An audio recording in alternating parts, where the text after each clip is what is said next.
డబ్బు, అనారోగ్యం, ఉద్యోగం, వ్యాపారం, అప్పులతో బాధపడుతున్నారా? మీకోసమే లాంచ్ యువర్ ఫ్యూచర్ ప్రోగ్రామ్. నమస్కారం డాక్టర్ శ్రీ ఆచార్య అనంతకృష్ణ స్వామి గారు. నమస్కారం. 632వ మనీ మంత్ర వీడియో. సో ప్రీవియస్ వీడియోలో రెండు పెట్ట కథలకు సంబంధించినటువంటి స్టోరీ చెప్పారు. పిట్ట కథలు కాదు, పిట్టల గురించి కథలు. ఆ పిట్టలే చేతన సుప్త చేతనాత్మక మనసు అని చెప్పాము. పిట్ట కథలు అంటే కాన్షియస్, సబ్ కాన్షియస్ వేరే అయిపోద్ది. పిట్టల కథలు, రెండు పిట్టల కథలు చెప్పారు. Thank you so much for the video. అందులో లైఫ్ లెసన్స్ చాలా ఉన్నాయి. ఒక మనిషి ఇంకో మనిషిని అట్రాక్ట్ చేయాలనుకున్నా, లేదంటే మనకు కావాల్సిన దాన్ని సంపాదించుకోవాలనుకున్నా కూడా అందులో చాలా మీనింగ్ఫుల్ వాల్యూ యాడెడ్ కంటెంట్ మీరు చెప్పడం జరిగింది. 632వ మనీ మంత్ర వీడియోలో ఏం చెప్తున్నారు? మనకు కొన్ని కళలు పడుతుంటాయి. చాలామంది కూడా ఎలాంటి కళలు పడుతుంటాయంటే, అలా అలా మీరు ఒక డాబా పైన నడుస్తుంటే టక్కి మన కాలు స్లిప్ అయి కింద పడ్డట్టు, ఓకేనా? లేదా మెట్లు దిగుతుంటే ఒక మెట్టు స్లిప్ అయ్యి టకి మన కింద పడ్డట్టు, ఆ టకి ఉలికి పడి లేవడం, ఒక్కటిసారి ఉలికి పడి లేవడం. అలాగే ఎక్కడో నీళ్ళలో నడుచుకుంటూ పోతున్నట్టు, ఒక చెరువు ఉంది, చెరువు మీద నడుచుకుంటూ పోతున్నట్టు.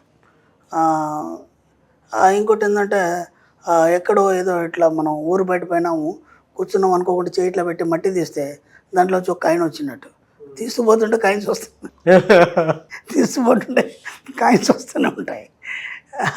ఇవన్నీ దరిద్రానికి సూచనలు. అంటే నువ్వు ఏదైతే లేదో దానికోసం ఎత్తుక్కోవడంలో ఫస్ట్ మెట్ల మించి పడిపోతున్నావు అంటే అగాధంలోకి పోతున్నావు. దాని యొక్క సూచన అగాధంలో పడిపోతున్నావు. రెండు, డబ్బు దొరకట్లేదు కాబట్టి ఒక రకమైనటువంటి దాని మీద ఆశ కలిగి తీస్తున్న కొద్ది డబ్బు దొరకడం. అలాగే ఒక నీళ్ళ పైన నడుస్తున్నాం అంటే నీ జీవితానికి అర్థం లేదు, మీనింగ్ లేదు. నీళ్ళలో ఎవడు నడవడు, మునిగిపోతాడు. కానీ నీళ్ళపైన నడుస్తున్నావు అంటే అసలు నీకేం అర్థం కాని స్థితి. ఇలా ఒక్కొక్క కళకి కొన్ని చెప్తారు మనకి, దానికి సంబంధించినటువంటి ఒక శాస్త్రం అనుకోవచ్చు, లేదంటే దానికి సైకాలజీ పరంగా కొన్ని చెప్తారనమాట. ఈ యొక్క జీవితం ఏ విధంగా ఉంది, నువ్వు ఏ విధంగా బిల్డ్ చేసుకుంటున్నావు, దాని ప్రకారం ఈ కళలు మీకు ఏ విధంగా మీ లైఫ్ని డిజైన్ చేస్తాయి అనేది, ఓకేనా? దీని మీద మనం ఒక చక్కని స్టోరీ చెప్పుకున్నాం. ఇదంతా మనం సరదాగా చెప్పుకున్నాం. మళ్ళీ ఇవన్నీ అట్లా అయింది కదా, గురుగారు చెప్పారు ఇది కరెక్టా, నాకు అట్లా అవన్నీ పక్కన పెట్టి సరదాగా చెప్పుకున్నాం. జస్ట్ దీని మీద ఒక స్టోరీ చెప్పుకున్నాం. ఒక వ్యక్తి ఉన్నాడు, పొలం ఉంది, పొలానికి వెళ్ళాడు. అతనికి 2 కొడుకులు అనమాట.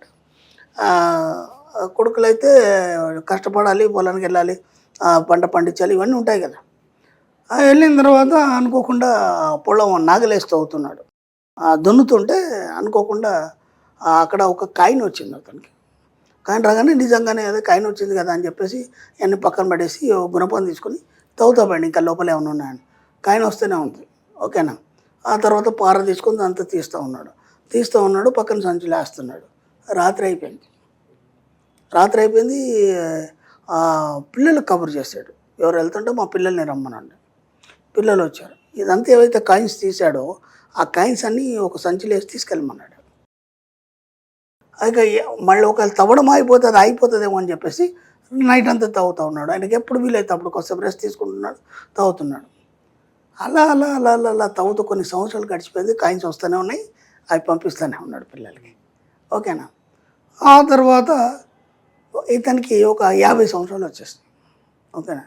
50 సంవత్సరాల నుంచి ఇంటికి వెళ్ళలేదు, అక్కడనే తవ్వుతూ ఉన్నాడు. పిల్లలు ఏదో తెస్తున్నారు, తింటున్నాడు, అక్కడ తవ్వుకుంటూ కూర్చొని వాళ్ళు మంచి కోటీశ్వర్లు అయిపోయినారు, ఇల్లు కట్టుకున్నారు, అన్నీ కట్టుకున్నారు. అక్కడికి ఒక్కసారి పిల్లల్ని వెళ్ళి చూసేద్దాం అనిపించింది. ఇంటికి వెళ్ళాడు. ఇంటికి వెళ్తే కొడుకులు పెద్దగా అయిపోయినారు, వాళ్ళకి పెళ్ళిళ్ళు అయిపోయినాయి, వాళ్ళకి మన్మళ్ళు పుట్టారు. అయిపోయిందా? ఈయన వెళ్తే భార్య చనిపోయింది. ఆ సంగతి కూడా ఇతనికి తెలియదు, ఎందుకంటే ఈ డబ్బు పిచ్చిలోనే పడ్డాడు. ఆ కొడుకులు వెళ్తే కూడా వాళ్ళ కోడలు కానీ లేకపోతే ఆ పిల్లలు కానీ ఈయన ఎవరు గుర్తుపడతారు, ఈ ముసలాన్ని ఎందుకు తీసుకొచ్చారని చెప్పి తిడుతున్నారు వాళ్ళు. అర్థమైందా? మా నాన్నని చెప్పినా వీళ్ళు ఎప్పుడు చూస్తే కదా వాళ్ళని నమ్మడానికి. ఆయన మొత్తం మట్టి అదంతా ఒక రకంగా మొత్తం వృద్ధాప్యం వచ్చేస్తుంది, ఎవరు గుర్తుపడతలేరు. అంటే ఎలా ఉంటుందంటే ధనదాహం అంటారు దాన్ని. ధనదాహంలో మనిషి కొట్టుకుపోయే పరిస్థితి ఏర్పడుతుంది. ఇక్కడ మనం ఏం చెప్తున్నామంటే మన సబ్జెక్ట్లో ధనదాహం వేరు, ధన పిపాస వేరు, ఓకేనా? ఈ రెండింటికి తేడా తెలిపోతే ఏమవుతుందంటే ధనదాహంతో నువ్వు అలా తయారవడం అనేది జరుగుతుంది. పిపాస అంటే దాని మీద జిజ్ఞాస, కోరిక, అంటే దాన్ని ఎలా పెంపొందించుకోవాలా, లేదంటే అదంటే ఇష్టము కోరిక వేరు. ఇది వేరు, మనకు ఇందాక చెప్పుకున్నది మన వేరు. కాబట్టి ఎప్పుడైనా సరే నేను ఏం చెప్తానంటే, డబ్బు వచ్చింది, బాగా సంపాదించేశారు, అది ఒక టైంలో బోరు కొట్టేస్తుంది. గతంలో కూడా మనం చెప్పాను, ఒక టైంలో బోరు కొట్టేస్తుంది. ఎందుకు బోరు కొడుతుంది అంటే, ఇప్పుడు మీరు భోంచేశారు, హాయిగా సుష్టిగా భోంచేశారు, మళ్ళీ భోజనం పెడతా అంటే తింటారా? తినలేరు కదా. ఎంత షడ్రస పెద్ద భోజనం అయినా మళ్ళీ తినలేం మనం, దాన్ని టైంకి మళ్ళీ తింటాం మనం. అంటే ఇప్పుడు మీకు కావాల్సినవన్నీ వచ్చేసినాయి, మీరు ఏమేమి కోరుకున్నారో మన సబ్జెక్ట్లో డబ్బు కోరుకున్నారు, డబ్బు వచ్చేసింది, మీ అప్పులను తీరిపోయినాయి. ఓకే, ఓ కారు అనుకున్నారు, కారు కొనుక్కున్నారు, బంగ్లా అనుకున్నారు, ఇవన్నీ అయిపోయినాయి. అన్నీ అయిపోయిన తర్వాత ఎంతవరకు రీచ్ కావాలో అంతవరకు రీచ్ అయిపోయినారు. ఇంకేముంటాయి మీకు కోరికలు? అన్నీ అయిపోయిన తర్వాత అప్పుడు ఏమవుతుందంటే బోర్ వస్తుంది, లైఫ్ బోర్ వస్తుంది, డబ్బు కూడా బోర్ వస్తుంది. ఎందుకంటే మీకు ఒక 10 కోట్లు అనుకున్నారు, 20 కోట్లు మీకు వచ్చేస్తుంది. ఇప్పుడు మీకు అవసరం ఉంది 10 కోట్లే, మీకు వచ్చింది 20 కోట్లు. ఈ 10 కోట్లు ఏం చేయాలో అర్థం కాదు. ఎంతకని ఇన్వెస్ట్ చేస్తుంటారు, ఎంతకని ప్లాట్స్ కొంటుంటారు, ఎంతకని ఇల్లు కొంటుంటారు, ఉన్నరే 2 భార్య భర్తలు. అవునా కదా? ఎన్నిసార్లు విదేశాలు పోయేస్తారు, ఎప్పుడు పోయినా అదే విమానం కదా, అవునా కదా? ఇప్పుడు మా క్లాస్లో కొందరు వస్తారు, గురుగారు స్టార్టింగ్ విమానం ఎక్కినప్పుడు భలే ఫీలింగ్ ఉందండి. మనం చూడండి, స్టార్టింగ్ విమానం ఎక్కినప్పుడు అక్కడికి వెళ్ళగానే వీడియోలు తీసుకోవడం, నేను ఫ్లైట్ ఎక్కుతున్నానని చెప్పడం, ఇవన్నీ ఉంటాయి. ఇప్పుడు మాకు ఎంత బోర్ వస్తుందంటే ఎప్పుడు వస్తుందో అనిపిస్తుంది. ఎందుకంటే కనీసం బస్సులో కానీ ట్రైన్లో కానీ జనాలు ఉంటారు, బయట చూస్తే అన్నీ కనిపిస్తాయి. ఫ్లైట్లో అయితే ఏం కనిపిస్తాయి? ఏం కనిపించవు, ఏదో ఒక రూమ్లో ఒక డబ్బాలు వేసి కూర్చోబెట్టినట్టు అనిపిస్తుంది. అవును, ఇప్పుడు కొత్త వాళ్ళకి ఏంటంటే ఇలా మాట్లాడుతున్నాడు ఏదో అనిపిస్తుంది. అవన్నీ అనుభవించిన వాడికి ఏమనిపిస్తుంది? ఇంకేమున్నది దీంట్లో, ఇంతకంటే ఎక్కువ లేదు కదా అనిపిస్తుంది. అందుకని చెప్పేసి ఆ ధన దాహంలో పడిపోకుండా మనం ఏం చేయాలంటే, ఎప్పటికప్పుడు ఒక కొత్త దానాన్ని ఎత్తుకుంటూ వెళ్తూ ఉండాలి మనం ఎండ్ ఆఫ్ లైఫ్ వరకు. అప్పుడు ఏమవుతుందంటే ఈ డబ్బు అనేది కానీ జీవితం అనేది కానీ బోర్ రాదు మనకి. ఎందుకంటే ఫుల్గా పెట్టేసిన తర్వాత మళ్ళీ తినలేడు మనిషి. మీరు అనుకునే అన్ని కోరికలు తీరిపోయినాయి, అనుకునే అన్ని సంపాదించేశారు, ఇంకేముంటుంది, అప్పుడు బోర్ వస్తుంది లైఫ్. కాబట్టి ఆ పెద్ద లాగా మీ లైఫ్ తయారు కాకుండా మీరు కొత్తగా మీ జీవితాన్ని కొత్తగా ప్లాన్ చేసుకోండి. ఇప్పుడు నేను ఉన్నాను, ఒక చిన్న ఎగ్జాంపుల్ చెప్తాను, నాదే చెప్తాను. ఎప్పుడు ఒకటే రకం క్లాసులు చెప్తే బాగుండదు కదా, అవునా కదా?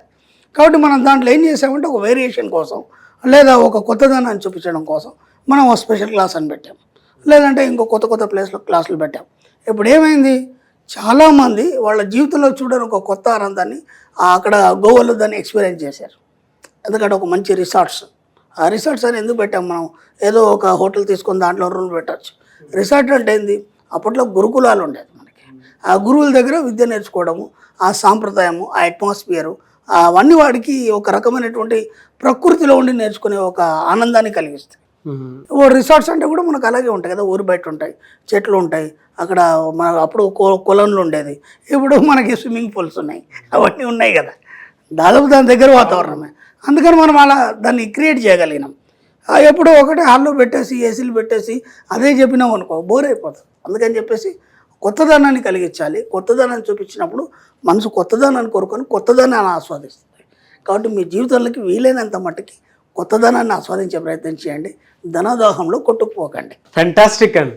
Thank you sir, thank you so much doctor Shri Acharya Anantakrishna Swami గారు. థ్యాంక్ యూ అండి. సార్, చాలామంది మహిళలు మీ క్లాసెస్కి అటెండ్ అవ్వాలి అనుకుంటున్నారు, సబ్జెక్ట్ని ఇంకా దగ్గర నుంచి చూసి విని రాసుకొని వాళ్ళ జీవితాల్లో పాటించాలనుకునే వాళ్ళు చాలామంది ఏ ఏరియాలో ఎప్పుడెప్పుడు కండక్ట్ చేయబోతున్నారు, ఈ మధ్య కాలంలో ఏమైనా క్లాసెస్ ఉండబోతున్నాయా? ఓకేనమ్మా, మనకి 2024 అమ్మా, మనకి ఇప్పుడు 23 జూన్ విశాఖపట్నంలో ఉంటుందమ్మా, అలాగే 30 జూన్ మనకి తిరుపతిలో ఉంటుంది, ఓకే, 7 జూలై రాజమండ్రిలో ఉంటుందమ్మా. ప్రస్తుతానికి ఉన్న క్లాసెస్ ఇవి. తర్వాత మళ్ళీ అయిన తర్వాత మనం next class. Sure sir, thank you sir, thank you so much. Thank you అమ్మా. సుమన్ టీవీలో మీ పర్సనల్ అండ్ బిజినెస్ ప్రమోషన్స్ కోసం కింది నెంబర్కి కాంటాక్ట్ చేయండి.